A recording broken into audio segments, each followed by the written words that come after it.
అడగబోయి నేను కట్టానంటే అంటారు, మళ్ళీ మామూలుగా తండ్రు.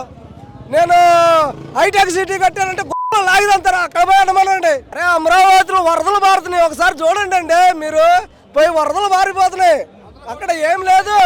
మెడికల్ కాలేజీలు కట్టమంటే డబ్బులు లేవు అని అంటున్నారు చంద్రబాబు గారు. మరి ఆయన కట్టిన సగం ఆపాడు సార్. ఓపెన్ అయింది ఏం చేశాడంటే మామూలుగా రన్ అవుట్ చేశాడు.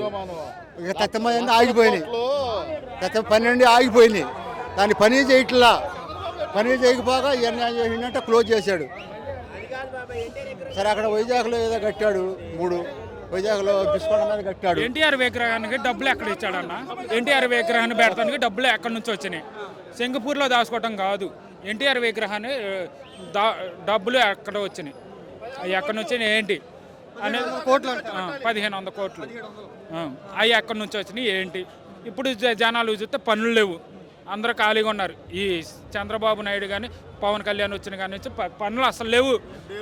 ఆడవాళ్ళకే మాత్రం 1500 వేస్తా అన్నాడు నెల. కానీ అయ్యి ఇప్పుడు ఫ్రీగా బస్సు పెట్టాడు. ఎవరి మీద? ప్రతి వాళ్ళు మగవాళ్ళ మీద ప్రతి డబల్ ఖర్చు. ఎవరు పెట్టమన్నారు? ఇప్పుడు ప్రతి ఎమ్మెల్యేకి 2 లక్షలు వస్తున్నాయి. వచ్చేది ఎమ్మెల్యేకి 20,000 జీతం, 1,80,000 ప్రతి ఎమ్మెల్యే. ఏం చేస్తున్నారు? అది ప్రూఫ్ ఉండేది కదా. సృష్టిస్తున్నాను అని అన్నారు చంద్రబాబు గారు. ఆయన అది అవ్వదన్న. ఎవరండి హైదరాబాద్ అంటారు, అడగబోయి నేను కట్టానంటే అంటారు, మళ్ళీ మామూలుగా తండ్రు. నేను హైటెక్ సిటీ కట్టానంటే లాగిదంటారు. అక్కడ పోయి అనమనండి. అమరావతిని కడుతున్నాను నేను అంటున్నారు. అరే అమరావతిలో వరదలు మారుతున్నాయి, ఒకసారి చూడండి అండి. మీరు పోయి వరదలు మారిపోతున్నాయి, అక్కడ ఏం లేదు.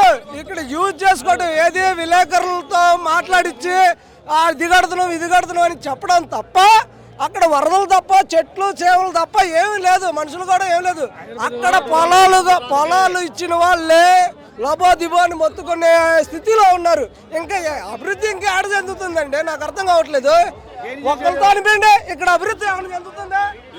అభివృద్ధి ఏమైనా చెందుతుందా? అమరావతి అభివృద్ధి ఏమైనా చెందుతుందా చెప్పండి. ఒక్కలేనే రెస్పాండ్ అవ్వాలి.